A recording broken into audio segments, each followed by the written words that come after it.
ഈ ഇന്ത്യയുടെ ഓപ്പറേഷൻ സിന്ദൂർ വിശദീകരിക്കാനുള്ള ലോകരാജ്യങ്ങൾക്ക് വിശദീകരിച്ചു കൊടുക്കാനുള്ള ആ സംഘത്തിൽ ശശി തരൂരിനെ ഉൾപ്പെടുത്തിയത് കോൺഗ്രസിൽ അമർഷം പുകയാണ്.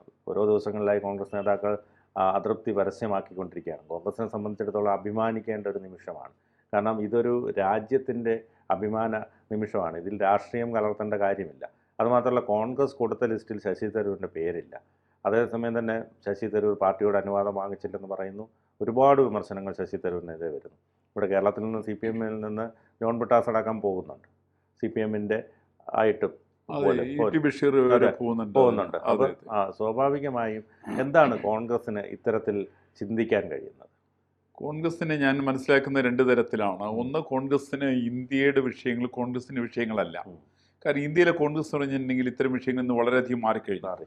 ഉദാഹരണത്തിന് ഓപ്പറേഷൻ സിന്ധൂറിനെ ഇവിടെയുള്ള കക്ഷി രാഷ്ട്രീയത്തിന് ഉപരിയായിക്കൊണ്ട് മുഴുവൻ ജനങ്ങളും സർവാത്മന സ്വീകരിച്ച സമയത്ത് കോൺഗ്രസിൻ്റെ നിലപാട് വളരെ വ്യത്യസ്തമായിരുന്നു. കോൺഗ്രസ് ആ സമയത്ത് കൂടുതൽ ചിന്തിച്ച് ഇത്തരത്തിലൊരു സംഭവം നടന്നിട്ടുണ്ടോ, അത് നടന്നതിന് നേരത്തെ പാകിസ്ഥാൻ അറിയിച്ചോ, ഈ കാര്യം അമേരിക്കയുടെ പിന്തുണ കൂടിക്കൊണ്ടാണോ, ഇത്യാദി കാര്യങ്ങളാണ് കോൺഗ്രസ് തിരക്കിക്കൊണ്ടിരുന്നത്. അങ്ങനെയാണ് സത്യത്തിൽ കോൺഗ്രസിന് ഇന്ത്യയുടെ വിജയത്തിനകത്ത് ഒട്ടും ആഹ്ലാദമില്ലാത്ത ഒരാളാണ് കോൺഗ്രസ്സുകാരെ. അതിന് പല കാരണങ്ങളുണ്ടാവാം. കാര്യം ഇപ്പോൾ കോൺഗ്രസിനെ ഇപ്പോൾ നമ്മൾ ലേറ്റസ്റ്റ് നമ്മൾ കേട്ടത് കോൺഗ്രസിന് ഒരു പ്രധാനപ്പെട്ട ഓഫീസ് തുറന്നിരിക്കുന്നത് തുർക്കിയിലാണ്. ആ തുർക്കിയിൽ തുറക്കാൻ കാരണം ആ തുർക്കിയാണ് പാകിസ്ഥാൻ ഏറ്റവും കൂടുതൽ സഹായിച്ചത്. അപ്പൊ അവരെ സഹായിക്കാൻ വേണ്ടിയിട്ടാണ് രാഹുൽ ഗാന്ധി ഇടയ്ക്കിടയ്ക്ക് ചോദിക്കും, അവിടെ എത്ര മറ്റേ പ്ലെയിൻ വെടിവെച്ചിട്ടു, ഇന്ത്യക്ക് എത്ര പ്ലെയിൻ നഷ്ടപ്പെട്ടു, ഇന്ത്യക്കാർ എത്ര പേര് മരിച്ചു, ആരെയൊക്കെയാണ് കൊന്നത്, ആ മരിച്ച ആളെ പിടിച്ചോ, ഈ തരം ചില മണ്ടത്തരം ചോദ്യങ്ങൾ രാഹുൽ ഗാന്ധി ചോദിക്കാൻ കാരണം പ്രധാനമായിട്ട് അത് രാഹുൽ ഗാന്ധിക്ക് റിപ്പോർട്ട് ചെയ്യണം. അവിടെ രാഹുൽ ഗാന്ധി ഈ സ്ഥാനം റിപ്പോർട്ട് ചെയ്യുന്നത് തുർക്കിയോടാണ്. അപ്പൊ രാഹുൽ ഗാന്ധിക്ക് ഇന്ത്യയോടല്ല കമ്മിറ്റ്മെന്റ് ഉള്ളത്. സൗദി അറേബ്യ പോലെ തുർക്കി എതിർക്കുകയാണ്. സൗദി അറേബ്യ അടക്കമുള്ള ലോകത്തിലെ പ്രധാനപ്പെട്ട എല്ലാ രാജ്യങ്ങളും അവരെ എതിർക്കുകയാണ്. നമുക്കറിയാവുന്നത് 1971 ഇന്ത്യയും പാകിസ്ഥാനും വേണ്ടി യുദ്ധം സമയത്ത് അന്ന് 7ാം കപ്പൽപ്പട അയച്ചുകൊണ്ടാണ് അന്ന് അമേരിക്ക പ്രതികരിച്ചത് ഇന്ത്യക്കെതിരായിട്ട്. ആ ഇന്ത്യയുടെ കൂടെ ഒന്ന് റഷ്യ മാത്രമാണ്. ബാക്കിയുള്ള സകല രാജ്യങ്ങൾ, ഇവിടെ ചൈന അടക്കമുള്ള സകല രാജ്യങ്ങൾ ഇന്ത്യക്കെതിരായിരുന്നു. ഇന്നത്തെ അവസ്ഥ അത് മാറി. ഇന്ന് ലോക രാജ്യങ്ങളിൽ ഇന്ത്യയുടെ കൂടെയാണ്. സൗദി അറേബ്യ ഇന്ത്യയുടെ കൂടെയാണ്. UAE അടക്കം മുഴുവൻ രാജ്യങ്ങൾ ഇന്ത്യയുടെ കൂടെയാണ്. മറ്റേ വീറ്റോ അധികാരമുള്ള പല രാജ്യങ്ങൾ ഇന്ത്യയുടെ കൂടെയാണ്. ഇങ്ങനെയൊക്കെ നിൽക്കുന്ന സമയത്ത് ശക്തമായിട്ട് തിരിച്ചടി കൊടുക്കാൻ കെൽപ്പുള്ള വലിയ യുദ്ധസന്നാഹങ്ങൾ രാജ്യമാണ് ഇന്ത്യ. അപ്പൊ അങ്ങനെയുള്ളൊരു രാജ്യത്തെ സംബന്ധിച്ച് പ്രതിപക്ഷ നേതാവായിരിക്കുന്ന രാഹുൽ ഗാന്ധിക്ക് ഇതിലൊന്നിലും അഭിമാനമില്ല. രാഹുലിന്റെ ഏക മോഹം എന്താ വെച്ചിട്ടുണ്ടെങ്കിൽ മരിക്കുന്നതിന് മുമ്പ്, ഞാൻ കണ്ണടയ്ക്കുന്നതിന് മുമ്പായിട്ടെങ്കിലും ഒരു പ്രധാനമന്ത്രിയായിട്ട് കാണണം എന്നാണ് അദ്ദേഹത്തിന് സ്വയം മോഹമുള്ളത്. അപ്പൊ അതിന് അദ്ദേഹത്തിന് സാധിക്കുന്നില്ല എന്നുള്ളതാണ്. ആജീവനാന്ത ഭാവി പ്രധാനമന്ത്രിയാകാനായിട്ടുള്ള അദ്ദേഹത്തിന് യോഗം ഉണ്ടല്ലോ. ആ യോഗം അദ്ദേഹം ഒന്നും കൂടി അരക്കിട്ട് ഉറപ്പിക്കുകയാണ്. അപ്പൊ നമുക്ക് ഇതിനകത്തറിയാം, അദ്ദേഹം കേന്ദ്ര സർക്കാർ കോൺഗ്രസ് പാർട്ടിയോടാണ് ചോദിക്കുന്നത്. 3 പേരുകൾ ചോദിക്കുന്നുണ്ട്. അവർ സജസ്റ്റ് ചെയ്യുന്ന പേരുകൾ, ഒന്ന് ഗൗരവ് ഗൊഗോയുടെ പേരാണ്. അദ്ദേഹം മറ്റേ ഇവിടെയുള്ള ആസാമിലുള്ള ആളാണ്. അദ്ദേഹത്തെ സംബന്ധിച്ചാണ് പണ്ട് ബിശ്വന്ത് ശർമ്മ ഒരു ആരോപണം ഉന്നയിച്ചിട്ടുണ്ട്. അദ്ദേഹത്തിന്റെ ആരൊക്കെയോടെ പാകിസ്ഥാനിലുണ്ടെന്ന ആരോപണം.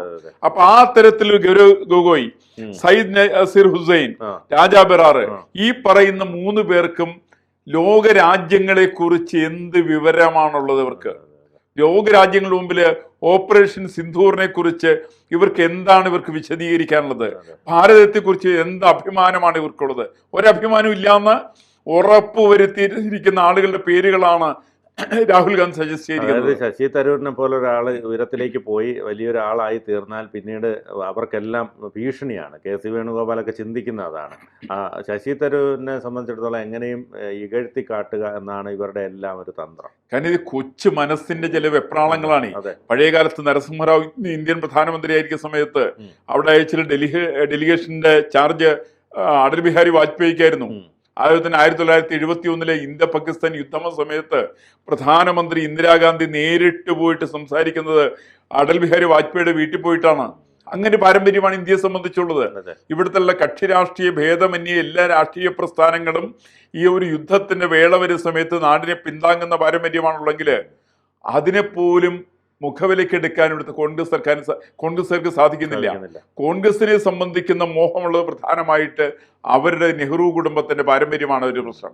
അവർക്ക് ഒരിക്കലും ഇദ്ദേഹത്തിന് ശശി തരൂരിനെ അംഗീകരിക്കാൻ സാധ്യമല്ല.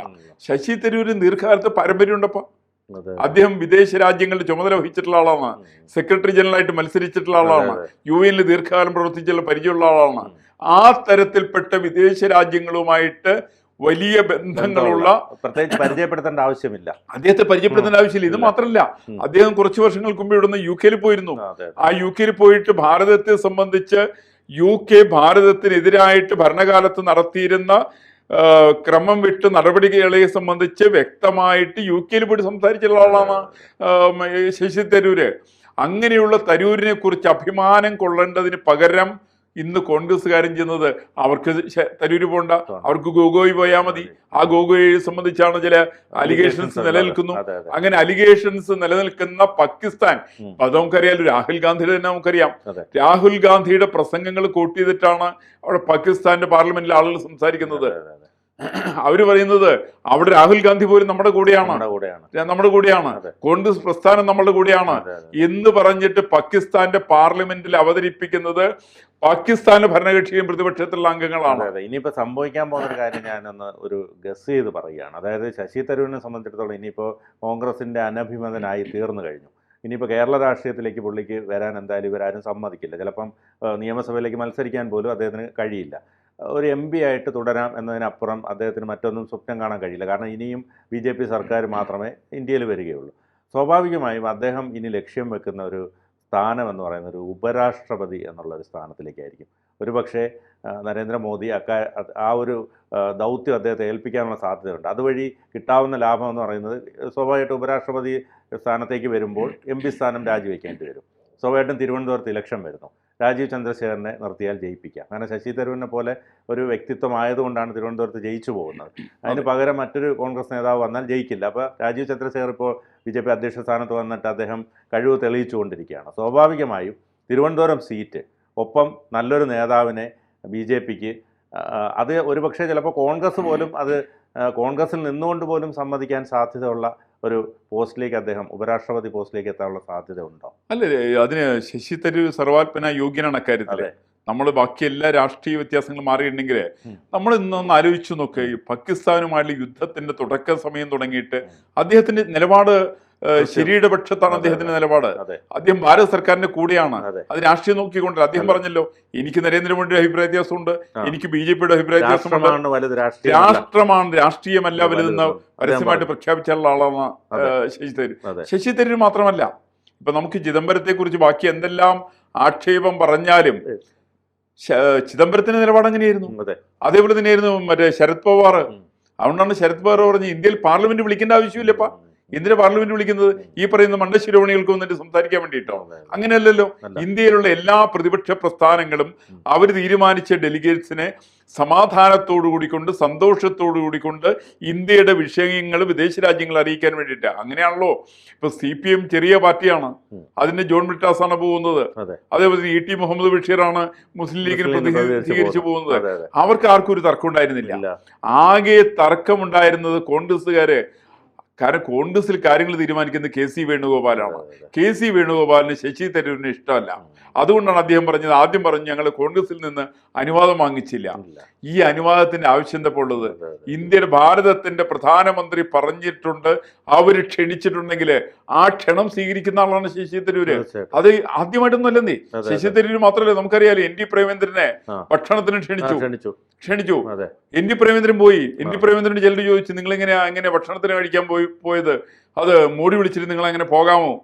അപ്പൊ ആ സമയത്ത് അദ്ദേഹം പറഞ്ഞൊരു ഉത്തരവുണ്ട്, ഇന്ത്യൻ പ്രധാനമന്ത്രിയാണ് വിളിക്കുന്നത്, മോഡിയല്ല.